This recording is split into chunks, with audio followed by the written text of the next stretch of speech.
On the morning of March 10th, 1997, police were called to a three-story home in Yonkers, New York. Inside, they found 34-year-old Nusinaida Ramos dead on her dining room floor. She had been beaten, strangled, and had clearly fought for her life. Terrible. For nearly 3 decades, investigators searched for answers. The investigation twisted through cold leads, disputed statements, and unanswered questions. Nearly 30 years later, Nusinaida's case remains unsolved. Wow. This is the cold case of Nusinaida Ramos.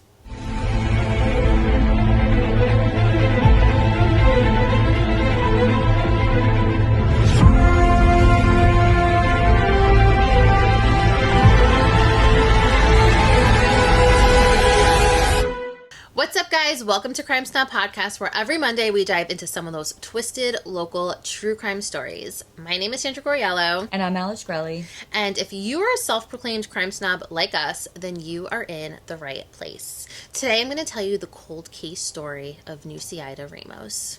Nusinaida was 34 years old. She was a mother who was devoted, present, funny, and warm. Her sister-in-law Eva described her by saying, quote, "She was so vibrant, so beautiful. You could be having the worst day ever, and she made you laugh till your cheeks hurt."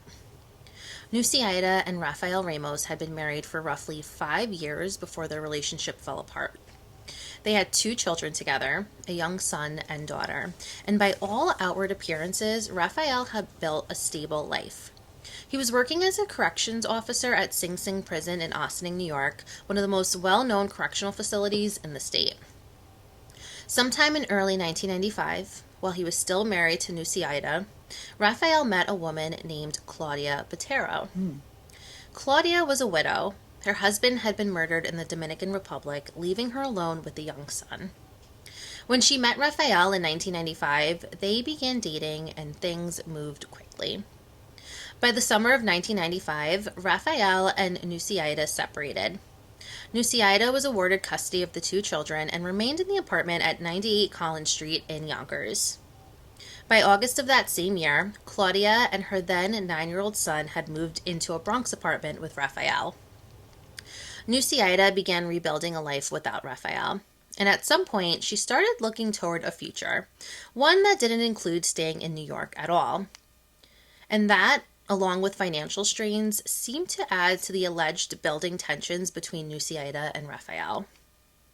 At Sing Sing, where Rafael worked, he reportedly had a locker next to another officer named Rodney Chris. The two worked alongside each other in the late 1990s, and over time, Chris noticed something about his coworker.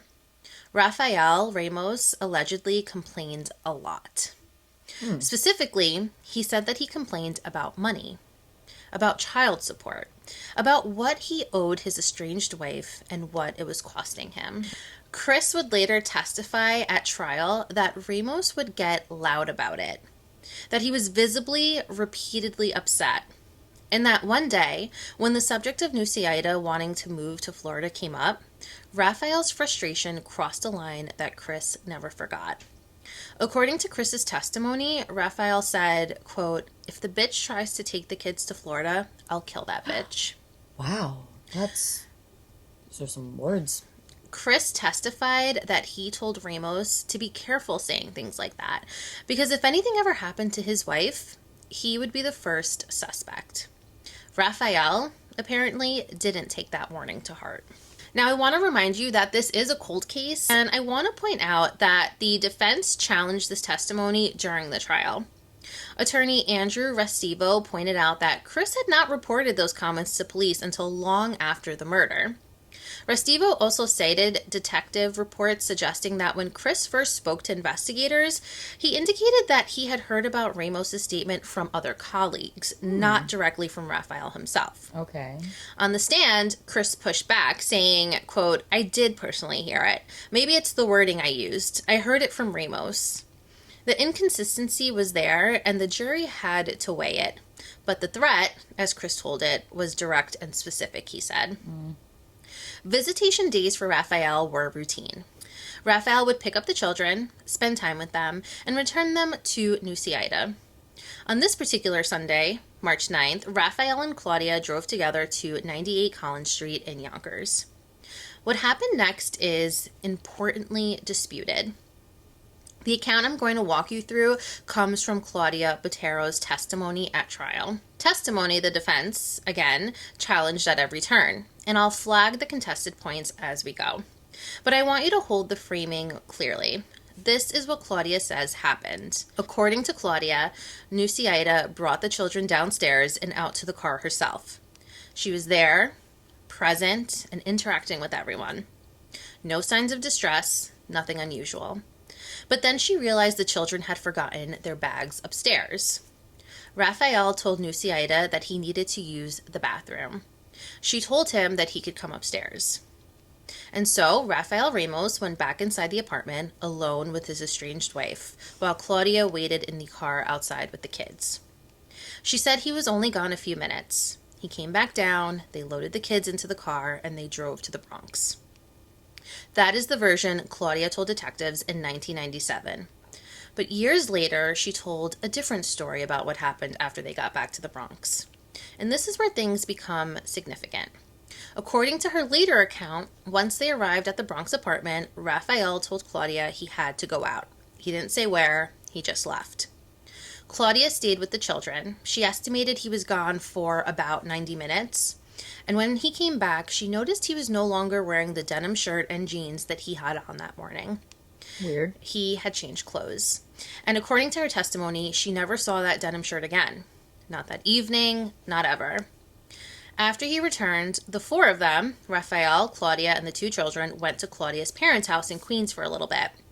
And then that evening, they drove back to Yonkers and went to 98 Collins Street. Raphael knocked on Nusinaida's door, but didn't get an answer. He then took the children to his father's house for the night, and then he went to sleep.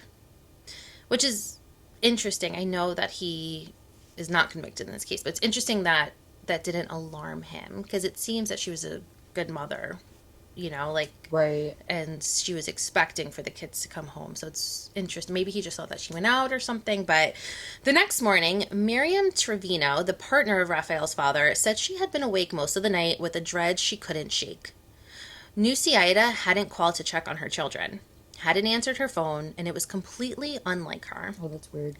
Trevino was the trial's first witness, and she told the jury exactly how that night felt, saying, quote, I had a bad feeling, and if anything was wrong, I didn't want the kids exposed to that. Who is this? This was Raphael's father's wife, but it doesn't seem that it's his mother. Okay. Or, I'm sorry, they called it his partner. I don't know if they're like married. his girlfriend or whatever. Yeah. Okay. Trevino and Raphael's father arranged with Nusinaida's mother to go to the apartment together that morning. They found someone to stay with the children, and they went themselves. They called police when they got to the door. What officers found inside that dining room was devastating. Nusinaida was on the floor in a pool of blood. Her head had been severely beaten. Oh. A t-shirt had been wrapped tightly around her neck.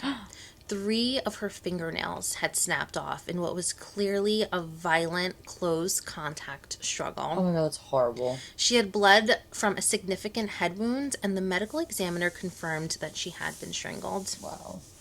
She had fought. There was evidence of that everywhere. She had not gone quietly or easily, but she had not survived. Wow.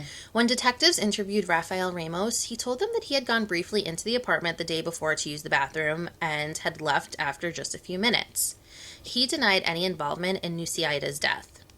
Claudia, when she was initially interviewed by detectives, corroborated that account. She said Raphael had been with her all day. With no physical evidence directly connecting Raphael to the crime scene, no fingerprints, no DNA match under the technology available in 1997, and with his girlfriend providing an alibi, the investigation stalled and Nusinaida's case went cold. For 5 years, the case sat cold. Wow. Then, in 2002, Yonkers cold case detective John Geis picked up Nusinaida's file and began working back through the original statements. He found something that had been sitting quietly in Claudia Botero's 1997 interview. When she described what she and Raphael did after returning to the Bronx, she had said she took the kids to the store for potato chips. She used the word I and not we. Just I. Detective Geis called Claudia and he asked about that word. Why I and not we? Had Raphael been with her at the store? And for the first time, Claudia told police a different story. She admitted that after returning to the Bronx, Raphael had told her he needed to go out, but didn't say where, and that he was gone for approximately 90 minutes. He then came back wearing completely different clothes, and Claudia said she never saw that denim shirt again. So 5 years after the murder, this was the first time police heard that Raphael Ramos did not have an alibi for the afternoon. But here's what's important. Claudia still did not tell Detective Geis about any confession at this point. That piece of information would take 4 more years to surface. So I want to take a step back here and walk you through what Claudia says was happening in the years between the murder in 1997 and 2002. In the summer of 1998, about a year and a half after Nusinida's death, Claudia says that she became pregnant with Raphael's child. She testified that she told him that she would only have the baby if he agreed to voluntarily take a DNA test to help clear his name from suspicion in his ex-wife's case. Oh, wait. He allegedly refused and told her to get an abortion. Then, in December of 1998, Claudia said she and Raphael had a serious fight that turned physical. She threw an iron at him, and he grabbed her and choked her on the bed. And according to her testimony, while his hands were around her throat, he said, quote, "It's easier the second time around." Claudia testified that she understood instantly what he meant, that he had choked someone before, that Nusinaida had been the first time. Oh my God. A week after that fight, she testified, Raphael sat down and told her the full story of what happened on March 9th, 1997. He told her, according to her account, that he had gone back to the Collins Street apartment that afternoon, and not just for the bathroom. Raphael allegedly said that he and Nusinaida were alone and she wanted to reconcile. When he said no, he claims that she told him that she was going to take him to court for more child support. And then he said he, quote, lost his mind. When Nusinaida turned around, he hit her on the head with a BB gun and she fell. He strangled her on the ground with a shirt, banged her head against a radiator, and then cleaned up the blood with a mop, changed his clothes, and left. That is the alleged confession. It is the single most important piece of evidence in this entire case, and it comes entirely from one person. Claudia sat on it for 4 years before she told Detective Geis about the 90-minute gap. And even then, she did not tell him about the confession until 2006, when she gave a sworn deposition to a prosecutor and laid out the full account for the first time. Even that was not enough to move forward, though. The lead prosecutor at the time reviewed everything and apparently decided the case wasn't strong enough to bring charges. The case went cold again for years. While all of this was unfolding privately, the relationship between Raphael and Claudia was deteriorating in its own dramatic way. In 2001, Raphael ended things with Claudia, but not in a straightforward way. He allegedly left her for her sister-in-law, the wife of Claudia's own brother. What? The defense would eventually argue that Claudia was, quote, a scorned woman bent on revenge, and that she had every conceivable motive to fabricate or embellish a story that would destroy the man who had humiliated her. Well, It's fair. yeah. But also, too, like, she has no reason to protect him anymore. Yeah. She was loyal until she didn't need to be anymore. So it could go both ways. It's Totally. like, Yeah. either she's pissed and is out for blood, like, you know, like she is trying to get the book thrown at him, or she's just kind of like, what am I defending you for? I just, you know, like, fuck you at this point. Yeah. They argue that her inconsistent, evolving accounts over the years were not the result of trauma and fear, but of a story being constructed piece by piece over time to inflict maximum damage. There is one detail from Claudia's cross-examination that the defense leaned on particularly hard. When her sister-in-law moved in with Raphael Ramos, Claudia apparently did not warn her. She didn't tell her own brother that this man had allegedly confessed to murdering his wife. And I think this is important because even though it was her sister-in-law and maybe she was pissed, didn't care much for her sister-in-law, her nephew or niece, I believe it was her nephew, was also staying with them in this apartment. So they're like, if you think he's a murderer, you just let your nephew go live with him, and didn't say anything? Claudia's answer was fear. She was afraid of what Raphael would do. The defense's answer was that no one who genuinely believed a confession would stay silent to protect the person who gave it. Yeah. The jury heard both arguments. They spent 5 days trying to figure out which explanation was true. When Westchester County District Attorney Miriam Roca took office in 2021, she established a cold case bureau specifically dedicated to the county's 135 unsolved homicide cases. The office received a $500,000 Department of Justice grant to support prosecutors working cold cases that involved DNA evidence. Nusinida's pink t-shirt was among the evidence retested using modern forensic methods, and that testing found something. The DNA of 2 different males on the shirt. Oh? But when those profiles were compared to Raphael Ramos, after he was indicted in 2023 at the age of 54, he was excluded as a match for either profile. Oh. His DNA was not on the t-shirt that had been wrapped around Nusinida's neck. The prosecution argued contamination. Roughly 24 police officers and crime scene technicians had processed that apartment in 1997, and the profiles could belong to any of them. The defense argued the opposite, saying the murder weapon has male DNA on it. That DNA does not belong to our client, they said, and no amount of explaining should make that disappear. Defense attorney Andrew Restivo put it plainly in his closing argument, saying, quote, "Don't let them try to explain away evidence in this case." To this day, those 2 male profiles have not been publicly identified. Raphael Ramos was arrested, arraigned, and pleaded not guilty. He was held in Westchester County Jail. The defense sought to have the charge dismissed on the grounds that 26 years of delay had made a fair trial impossible. Yeah. Judge George Fafito denied that motion, and the trial proceeded in White Plains in October of 2024. Wow. The prosecution's case rested almost entirely on Claudia Botero. Prosecutors Daniel Fletcher and Marissa Mora-Wynn walked her through everything on direct examination. The bathroom trip that lasted only minutes, the 90-minute disappearance in the Bronx, the missing denim shirt, the pregnancy and the refused DNA test, the December 1998 choking, the "it's easier the second time around" quote, Yeah. and then the full alleged confession a week later. The BB gun, the fall, the choking on the ground, the head against the radiator, and the cleanup. Under cross-examination by Linda Visco, Claudia faced repeated questions about inconsistencies in her accounts. She acknowledged that she couldn't remember many things. More significantly, she confirmed after reviewing her own prior transcripts in court that the specific detail of Raphael banging Nusinida's head against a radiator had never appeared in any prior statements that she had given. Not in her 2006 sworn deposition, not in 1997, not to Detective Geis in 2002. It was mentioned for the first time during this trial in 2024.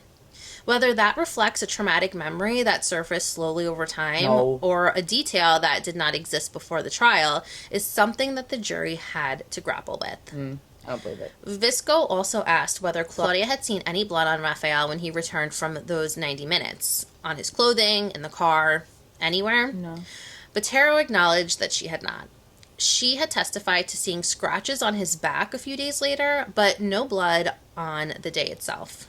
Okay. The prosecution also called Rodney Crist to establish the threat Raphael allegedly made about the Florida plan. And they presented the argument through Mora-Wynn that the DNA evidence on the t-shirt was the result of crime scene contamination rather than evidence of an alternative suspect. Okay. The defense, through Visco and Restivo, offered the jury a coherent alternative framework. The prosecution had built an entire case on a single witness whose story had evolved substantially over 3 decades, who had powerful personal reasons to want Raphael Ramos destroyed, and who was asking the jury to convict a man when the physical evidence at the scene did not point to him at all. After 5 days of deliberations, the jury acquitted Raphael Ramos of second-degree murder on all charges. Wow. They felt the prosecution did not prove its case beyond a reasonable doubt, the highest legal standard in the American justice system. It's so fair. The Legal Aid Society of Westchester County, which had represented Ramos, released a statement saying they were grateful for what they called a thoughtful jury and expressed that they were thrilled for Mr. Ramos on his acquittal. The Westchester District Attorney's Office said it was disappointed in the outcome, but respected the jury's verdict, and then added, quote, "We continue to mourn with the family of Nusinaida Ramos." According to reports in 2023, there were 135 unsolved homicide cases in Westchester County.